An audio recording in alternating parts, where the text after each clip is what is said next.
Peace and blessings to the chosen. Shalom. First and foremost, giving all praises, glory, and honor to Yahweh Shemel Shai. Divine to the elders and apostles of great millstones. Salutations to the Akim pushing his truth for sincerity, charity, risking their lives, freedom to do so, right? I'm the brother a lot. I'm just going to say let it go, right?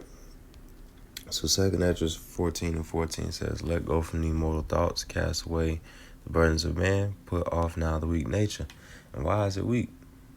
Because worrying about anything and being falling into anxiety, it's just weak nature. It's being worrisome is kind of a womanish trait, really. And even then, it is weak nature. You know, things come and go. Whatever come and go in your life, whatever troubles come upon you, know that the scripture talks about whatever tribulations we go through, we know this work in patience. And through patience, the spirit. So let me grab that.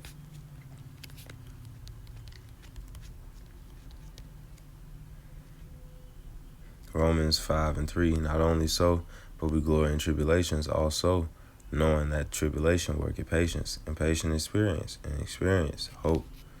So it's hope.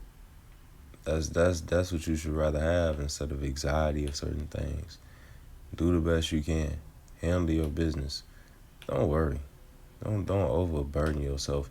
Scripture talks about don't afflict yourself in your own counsel and your own thoughts. See if I can grab it. If not, it's cool.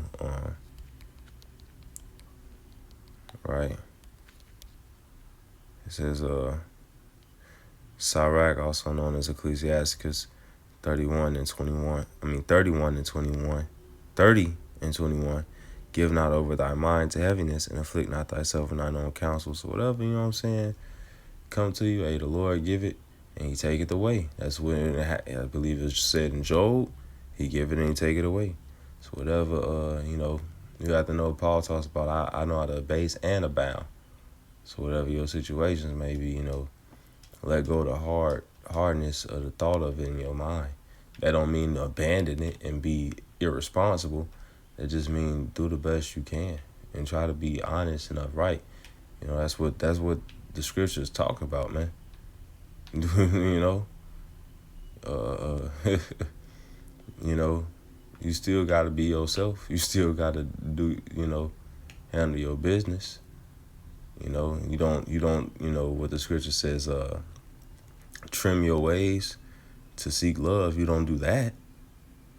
But you still got to work and apply yourself. You still got to put in some labor. Still got to show effort.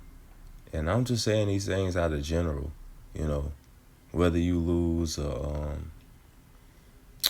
car, whether you lose a job, whether you lose anything, you make sure that loss is not a loss, and you make sure that is a lesson, and you take from that, and you build from that. That is the point. That is what increased patience and hope is, having understanding. Don't let something just be taken from you, and it's no, and all that get understanding. So concerning the loss of anything, even if a woman, you dealing with walk away from you, that's gonna happen in this truth, bro. I'm gonna be honest with you. It's gonna happen if you're dealing with a woman, or at least most likely it's gonna happen. Some women stay with certain brothers. I wouldn't know too much about it, but that happens too. You gonna lose. You might lose that woman you like. So you just understand this. 1 Timothy 6:7. For we brought nothing into this world, and it's certain we can carry nothing out. Having food and raiment, let us be therewith content. There's a lot of people out there that's really worse off. But having food and raiment, that is a thing to be content with, because that is a basic necessity. If you can lock that down, you up, man. You up. If you could lock that down, at least you got one thing, right? And in 1 Peter 5:7, casting all your care upon him, for he cared for you, right? maybe it might be something more to that. I want to look. I'll go to the 1 Peter. And that was 5, right? And 7. Yeah, yeah, it is. It is a little bit more to that. It says, humble yourself, therefore, under the mighty hand of Yahweh, that he may exalt you in due time. See, how about Shemal Shai don't just lower you or put you through stuff so you can't, learn from it. You know what I'm saying? Or just because he want to be mean or be a bully. It's really about the growth. They say pressure make diamonds, right? And the scripture talks about how fiery trial proves a man, and that he gonna put somebody he loves through the furnace of affliction to really try you, like gold is tried in the fire.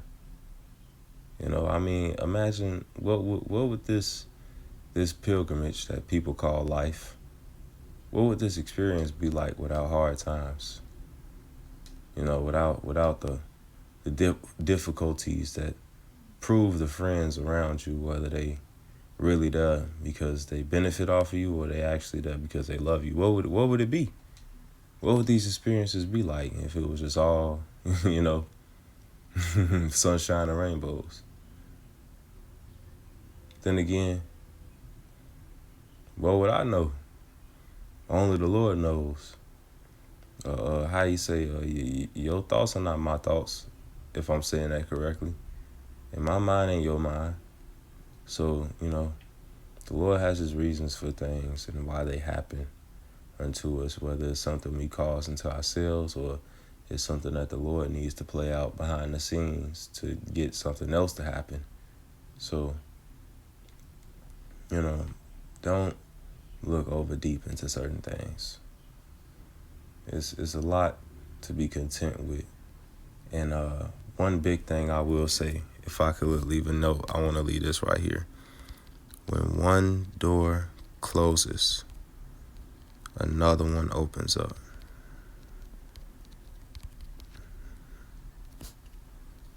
And that's the balance in anything, really. When one door closes, another one opens up.